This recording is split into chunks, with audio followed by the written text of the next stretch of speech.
August 30th, 2018, San Francisco. The Sales Development Conference. The first and only live conference 100% focused and dedicated to sales development. Join over 300 of the top minds in sales development for a full day of learning, forging new relationships, and creating the next generation of sales development excellence. This year, we have dedicated tracks for sales development leadership, as well as a track for individual sales development representatives, including a full day of ultra-useful hands-on training. Bring your whole team to get the tools, research, and connections you need to accelerate your career and push your sales development program forward. Accelerate your growth at the Sales Development Conference 2018. Go to tenbound.com/conference to get your tickets today. That's tenbound.com/conference. You're listening to the Sales Development Podcast, the only audio forum focused and dedicated 100% to sales development. If you care about growing your skills and getting more new sales appointments, pipeline, and closed-won deals, you came to the right place. Subscribe to the show on YouTube, iTunes, or Spreaker, and be sure to go back and listen to all the episodes for the best strategies, tips, and tactics out there on running a high-performance sales development program. And now, your host, founder, and CEO of Tenbound at tenbound.com, David Delaney. Hello, everybody. Welcome to another edition of the Sales Development Podcast. I have an excellent guest today. I'm really excited to dive into this person's experience because they have lived and breathed sales development for many years and can bring a lot of value to the conversation. Mr. Victor Baglio, Director of Sales Development at BrightTalk. How are you doing today, sir? I'm doing fantastic, David. Thank you for having me today. Absolutely. Thank you. Thank you for being on the show. Before the show, we were talking about some awesome stuff that you're doing over at BrightTalk. And, if people haven't met you, if they've been basically living in a cave somewhere, not out in the sales development world, if they haven't met you, tell us a little bit about yourself and how you got into sales development. Definitely. So I've been doing this for about 7 years now. And the way I got into sales development leadership was an accident, like many of us do. I was working at a company on the peninsula. It was a supply chain management cloud solution, and they had a deficiency in sales development. And I started to work on that problem with them as a sales development rep myself after working in sales at IBM. Kind of a curious story how I ended up there, but that's for another time. And I recognized really quickly that I really enjoyed the idea of helping others get ramped up quickly. So I was working on a problem with ramping someone. I ramped that person in just a few months, and that person was doing the job better than I could. And I remember going home and telling my wife, I don't think I'm going back to IBM because it was supposed to be a small stop I was doing. And my wife said, no. And I said, yes, I think I found my passion. I think I know exactly what I'm here to do. And so for the last 7 years, my focus has been on growth. And I have a brand message for everyone that's kind of a challenge for leaders like yourself, which is, what are you growing today? So I grow 3 things. I grow people, I grow pipeline. And if I do those 2 things really well, then revenue grows naturally. So when you grow people to do the job that we do, they will naturally grow pipeline, get themselves hired in a closing role, and start closing revenue for us. And that's Nice. Pretty much how I got into this.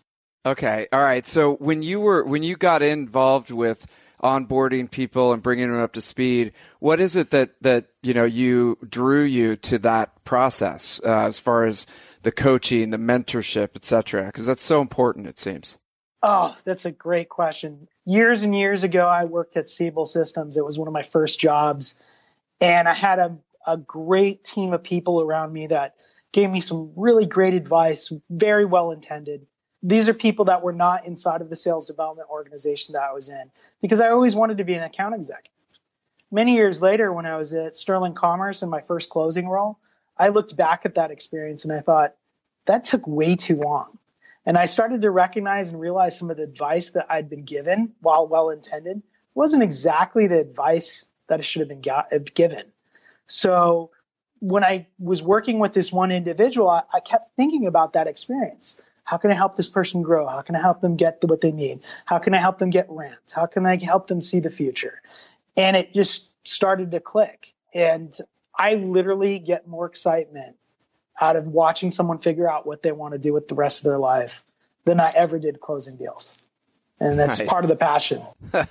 It's funny because I think back in my career, and we're kind of from the same generation. And Yep. I think something, same with you, that drew me to sales development is the fact that I didn't have a lot of like direct mentorship in my career, in my 20s.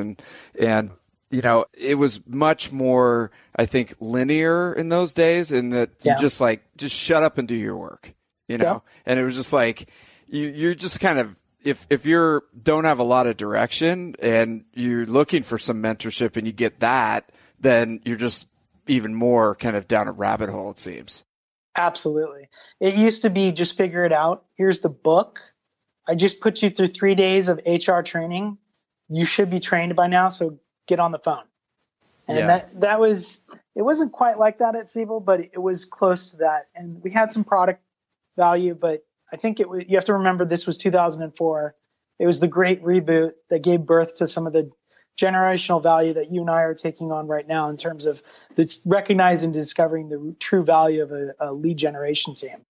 Okay. And so now you've got this experience. You've been running sales development teams.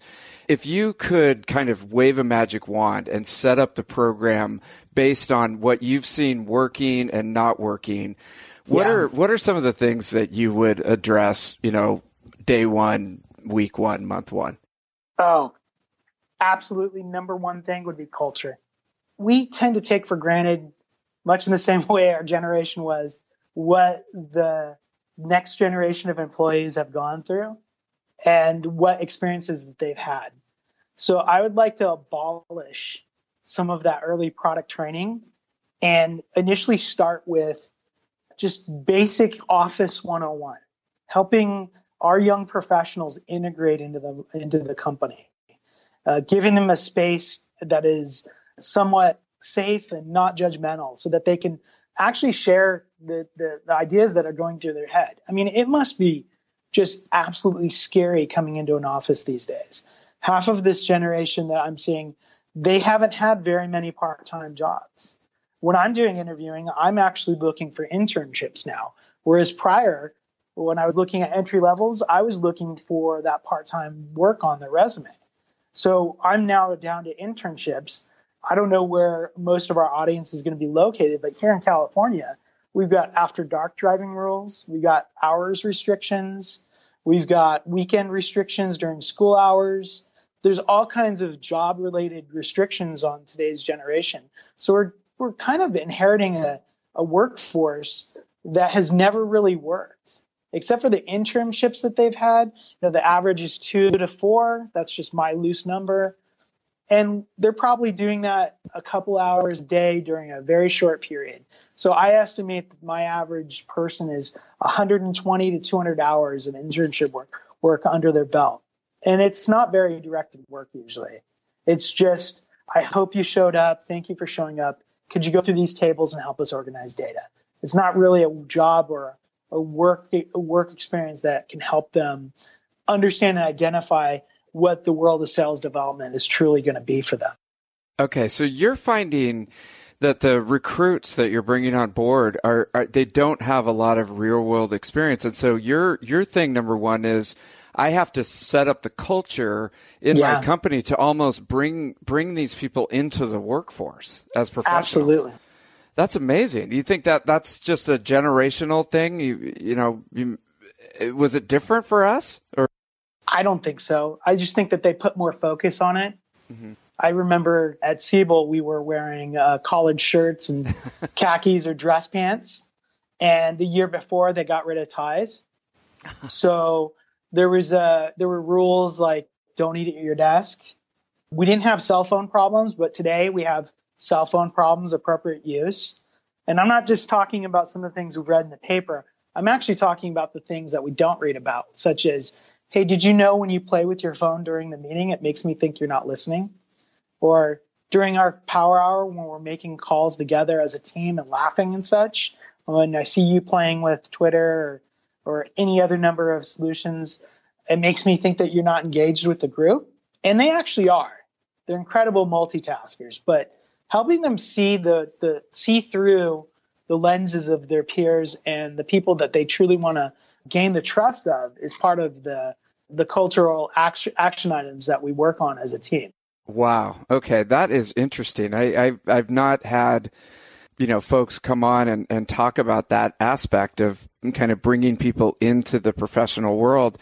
Yeah. Okay. So how do you do that? Is that part of your onboarding program? As part of your training program? Or is it just kind of a daily, action that you take with them? A lot of this is personal, right? And if you do it wrong, it could lead to challenges later. So I feel like a lot of people are here to do exactly what is right for the company. They're here to succeed. I rarely run into people that are intentionally failing. So bringing them into a safe environment, like a conference room, or taking them out to lunch, going on a walk around the block, talking to them about their day, asking them what's going on, and just slowly inserting yourself into the conversation. What's going on? You seem a little bit distracted. They'll naturally ask you why. And then you can start talking about the things that you're seeing. And you'd be surprised at how many people would tell you that I didn't realize that it does that. And that opens a dialogue for ways that you can help them improve. And we're picking on a very easy thing, but there's some more difficult conversations, such as how do you teach somebody to listen and not interrupt people? I know that sounds simple, but there's such a text generation that they're used to rapid fire conversations, and teaching them that you have to wait for your turn and your opportunity to speak. That's part of the conversation and culture as well. It sounds like you're building trust within the team by treating people like human beings and not just a number, and laying that trust foundation. Now, what I tend to think on the flip side of that is there's still a very old school mentality of sales development where, hey, it's just numbers, pound the phone, make 500 phone calls every day. And, if you're not hitting your numbers, you're out of here, and it sounds like you're taking it from a completely different approach. We've all had that manager that's come up and said, hey, you're not doing X. And then they disappear and you start taking care of X. And then they show up again. They're like, you're not doing Y. And then you start taking care of X and Y. Then they come in and they just, I feel like a lot of people are dealing with that. And the best way for me to help them hit those numbers and get to that point where they can manage those numbers is to help them take care of the distractions. And some of those distractions are simply figuring out where they need to be in the conversation, or where they need to be in their role, and how they'd like to present themselves and how they'd like to grow.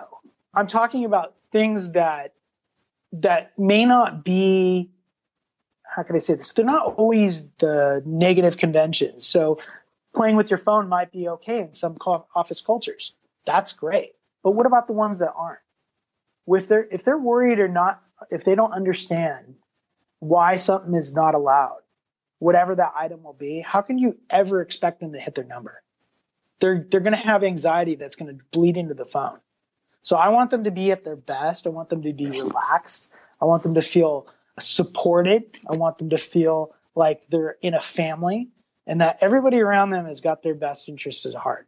And then all I'm asking them to do is give their best winning effort.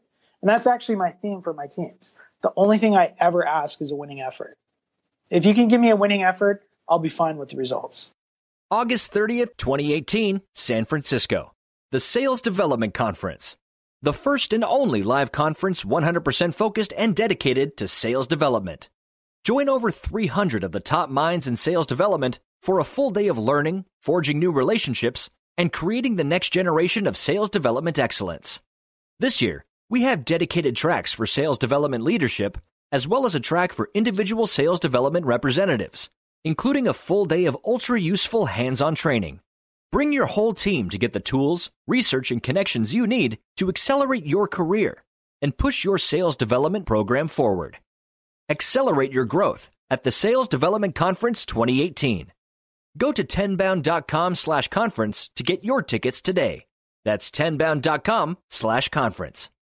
And how do you sales development is it can be pretty tough out there with all the negativity and the rejection that people have to face every day. And how do you say you've built this trust foundation and you've built almost like a family atmosphere? They know that you've got their back and they feel like they can perform. How do you deal with the inevitable, downswings in morale or on the individual level or the team level where they're just like, dude, I'm just hitting my head against the wall here? Well, that's where we take a moment and just realize that it's time to take a break.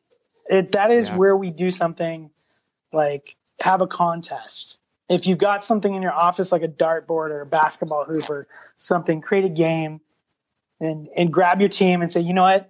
You guys have put in a ton of work. We're calling this at noon. We're having beers. We'll play some games, let off some steam. And then on Monday, we're going to figure this out together. But everybody come on Monday with some ideas. Let's go have some fun. That's a generalism, but I like to break the monotony. I believe that everybody's trying. I rarely run into a situation where I think people are not trying. Sometimes they're lost and sometimes they need coaching. But in general, if you want to build a winning culture, if you want to build an environment where people truly come to work and enjoy what they're doing, you have to, one, put them into a place that they're going to feel safe. And then two, you have to work on your empowerment level. And part of what I just talked about in terms of making sure you save some space for fun is empowering the employees to know when the right thing is, when to do the right things. Excuse me, got a little tongue-tied.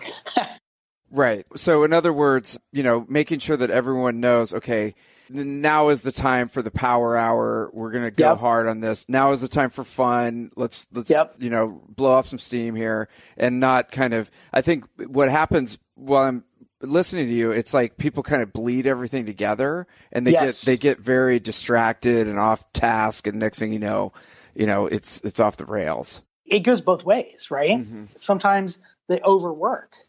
It's like they're not making their number and they're the highest dialer on your team. They've absorbed and they're demonstrating every skill set that you've given them. And maybe it's a timing thing with their territory. It's any number of things. I mean, so much of what we do is outside of the control box. And then that person's putting in, you come in at 6:30 and they're at their desk. And then you leave at 6:30 and they're still there.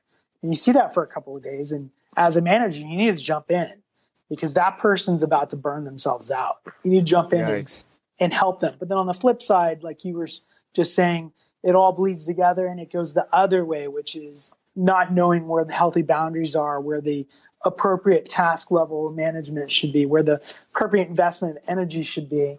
Like you were saying, it's power hour time. It's time to get serious. Put my phone down, make sure I have my list up, make sure all my pre-call research I did last night is ready. Off I go. Yeah. No, it's so funny. It reminds me of this guy that he was an SDR and he kept sleeping in different parts of the office. Like I would get emails that he was sleeping somewhere. Like, I won't mention who it is, but and that talk about bleeding the line. But I mean, and also outside, we're talking people that they're still in like party stage, right? So you never know. I mean, they might be, sometimes they drag in, they've been on an all-nighter and they're just like, dude, are you okay? Right. So that's funny. You should bring that up. My cultural attitude has been, I'll tell you guys a story. I was at a company. It was one of my partial stops. I did a tour of startups after that one company because I wanted to see what companies were like at every stage of initial development. So I went to a Series A, then I went to a Series B, and then I went to a Series C before I landed at Intact. And along the way, I was at a company where somebody came up to me and said, have you seen, I'm going to call him Mike. It's not Mike, but I'll call him Mike. Have you seen Mike? I'm like, no. That's where I haven't seen Mike all day. I'm like, okay. And then a few minutes later, that same person comes back and goes, you're not concerned. I'm like, I don't know where Mike is. He might be running around the block. He might be at the gym. He might be picking up his dry cleaning. But I know something about Mike. He hits his numbers, and I bet you when he comes back, he's going to bring his next idea with him. If it helps him make his number, I don't care what he's doing. Just as long as he sets the standard for what we do for call volume and activity, and he hits his number and brings a positive spirit to our team. That's all I care about. Nice. That's all a manager should need in order to be successful, is to believe in their people. Right. Exactly. And so I love the way that you look at your team and how you formulate it. I think people can learn a lot from this. Now, let's flip it over to how do you interact with the more senior executives, be it the CEO or whoever is sort of managing the departments and on aggregate that you have to might report to or interact with, because they kind of are looking at just the numbers, and they're like, hey, where's Mike? There's like kind of two different things that they're coming at you with. How do you interact with the senior leadership? Oh, yeah. On that level, when they ask where Mike is, of course you give a very strict and direct answer. No, I'm just kidding. I'm just kidding. He's being reprimanded, sir. No, I usually say I'll find out, and then we figure out I also ask what they need. But generally speaking, as an SDR leader, we're often asked for what I call a measure of confidence.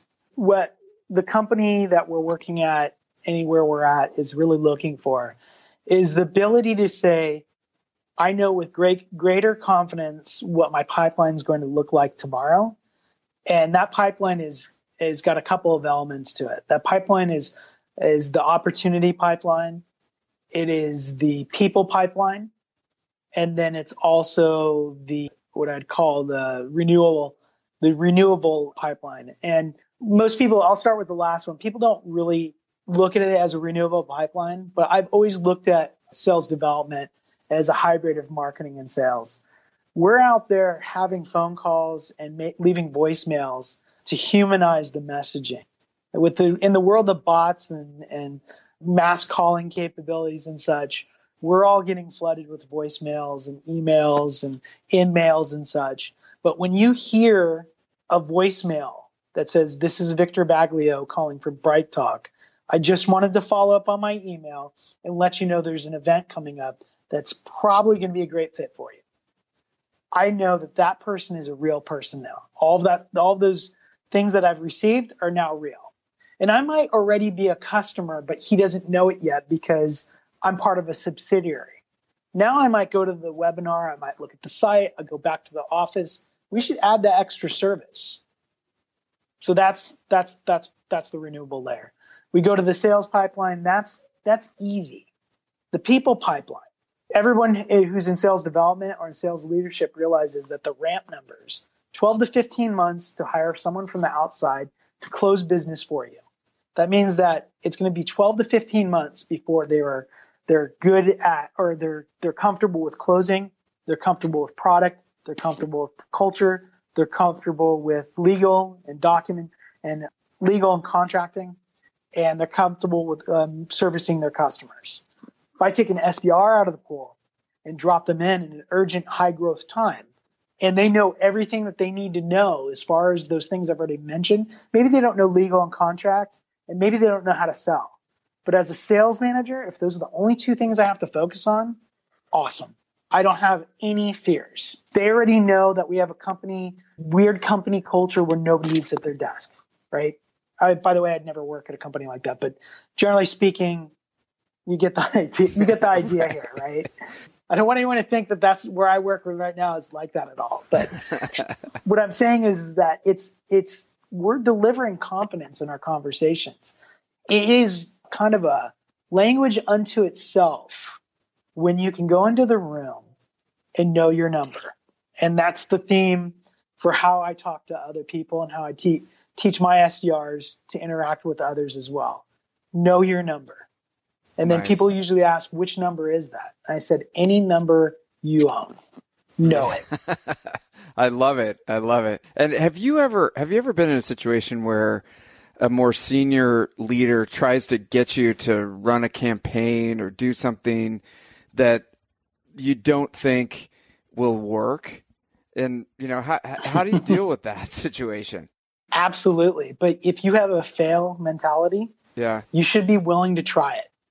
Everybody should try, unless it's really a really bad way of doing something, or it's going to be a giant sapping of your resources. You should try it. So people in that situation will come to me with a fantastic idea, and they've been chewing on it for a while. And I'm usually honored and happy that they thought of me, because they're usually really passionate and excited about this idea. So they're way ahead of me, and they've got this really big program plan, and they're going to reach these giant masses. And it's just, wait, let me understand. Once I understand what they're trying to do, what their messaging goals are really about, and how it'll help us fill our funnel, I usually make a few recommendations based on my experience, because often they don't have the sales development point of view that we have. So I take that, take a look at what we can do, and then I try to negotiate with them to do a small version, or call it a beta version of that program. And if I can get that program going, then with greater success, then we've all learned something. We've all tried a strategy that we wouldn't have otherwise done. And that's kind of my goal with every idea. There has to be something in every idea that we can learn from. Nice. That's actually that's a really good point. So you take the idea and you go, okay, we're not gonna recalibrate the entire sales development program to run your idea. Let's try it with one person for a while and see how it works. And then I'll get back to you, and, perhaps, we'll expand it based on the results that we're getting, but it's not necessarily, we're just going to derail the whole program for your idea. So, absolutely. Yeah. As long as there's metrics, remember, know your number. As long as there's a metric that we can all point to as a measure of success, then almost everybody I've worked with can live with that. Very rarely do I get people that come to me that want to do something just because. Know your number, man. Yeah. If there's one thing that you take away, especially, with dealing with the senior executives, is know your number, whatever that might be. And I like the way that you put it. It's a people pipeline, it's opportunity pipeline, and then the renewable pipeline. Great advice. Yeah. I love it. And now let me ask you this, shifting gears a little bit. So sure. for the people that are getting into becoming an SDR, or it might be their first job, what are 2 or 3 things that you would recommend people do to, show up on Victor's team, be number one, be number one, and sky's the limit at your company if they do a few things? I think that the first thing you need to do is come in completely prepared. And that can be so nebulous and difficult to describe. But what I'm talking about is come in prepared to just learn. Eliminate all the distractions that you have. Come in, listen, ask questions, collaborate, don't take sides, and really, really challenge yourself to absorb as much as you can. The biggest formula part of that is being prepared. Planning is such a big part of our lives in sales. When people talk about opportunity and luck, the difference is exactly like whoever wrote that was, I can't remember who was that coined this, but the difference is the person that plans well is open to far more opportunities than the person who has not. And oftentimes the person that has not planned, they'll just call it luck. Well, you just happen to be standing in the right place. No, I actually planned to be standing here so I could catch that outlier if it happened to show up. That's a big deal in this model. And so I always encourage people to do the little things. We've all seen the Facebook, YouTube video of the Admiral talking about make your bed. It starts with a small thing like that, and it snowballs into the rest of the day, such as making sure you have your lunch prepared or your lunch plans ready so that you know when it's time to eat lunch, knowing how often you need to take a mental break, knowing how much prep time you need to absorb material, knowing what your weaknesses are, knowing how to express your weaknesses, all these things you've planned out so that you can just be anxiety-free, sitting there, smile on your face, just happy to be here with us. Because we're just as happy to be here with you as you are with us. And we want to make sure that you have the best start ever. Nice. I love it. I mean, and something you've come back to a few times, whether I think anybody listening, whether you're a senior executive or it's your first day on the job, is that distractions are just like it becomes worse every year. I do it. I mean, and I've been around for a long time. I think it becomes worse every year. You've got a supercomputer in your pocket, basically at your phone that has all the different social networks. You got the news, you got blah, blah, blah, blah, blah, your kids, all this stuff. But it's I think really a differentiator is the ability to shut down those distractions and really focus and plan, just like what you're saying. Definitely. Amazing. I love it. Well, Victor, dude, this has been great, man. And I want everybody, if you haven't checked out BrightTalk, how does BrightTalk work? If people are interested in going on there, I know it's got webinars and all these different subjects. How does it work, and how could people learn more about it if they wanted to check it out? So if you go to business.brighttalk.com, that's a great splash point on our community.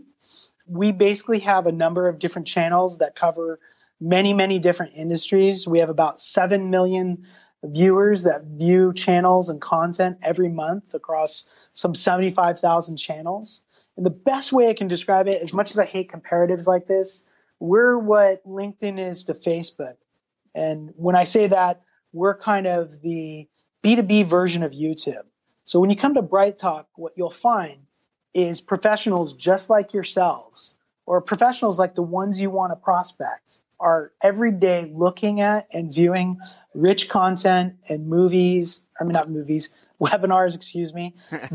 that sometimes it feels like a movie. There's no cat videos. Fantastic. No cat videos. And they're learning about real world needs and issues. So today, on the day that we're talking today, the RSA event here in San Francisco is happening. There's some 2,000 vendors there, and they're talking about information security there. We have an extremely large community of customers. And if you go into that community, you're going to see a rich, detailed environment that's open to anybody who wants to view it. And so what we do with all of that information is we help marketers target and find people who are truly looking to solve real-world problems. And some of it's organic and free, and some of it's a paid subscription. But we're in this to help people. And that's probably what attracted me most to this company, is that as you heard in the beginning, I'm all about helping people grow and get there. This company through and through is about helping people grow and get there. I love it. And God, I don't know, are you hiring? Because if I was listening to this, I would drop everything and go work for Victor, because it's a heck of a lot better than some jerk, walking around with a clipboard and yelling at you to make more calls, man. You're too kind. Yeah, great opportunity. Actually, I am. Okay. I have a global SDR team. If you come by our website and take a look at the careers, we're not just hiring SDRs. We're hiring salespeople. We're growing fairly quickly at the moment. And, we'd love to meet some of your friends, David. Awesome. Okay. Well, there you go, everybody. So hit up Victor on LinkedIn. Go over to BrightTalk and log in. And Victor, thank you so much for sharing your philosophy with us. And we'll see you over on BrightTalk. Thank you so much, David. Have a great day. Thank you for listening to the Sales Development Podcast, the only audio forum 100% focused and dedicated to sales development, with your host, David Delaney. Please be sure to subscribe to the show on YouTube and take a moment to leave us a review on iTunes. Your support makes our show possible. If you are struggling with your sales development program, contact us at tenbound.com for a no-obligation exploratory call. Again, that's tenbound.com.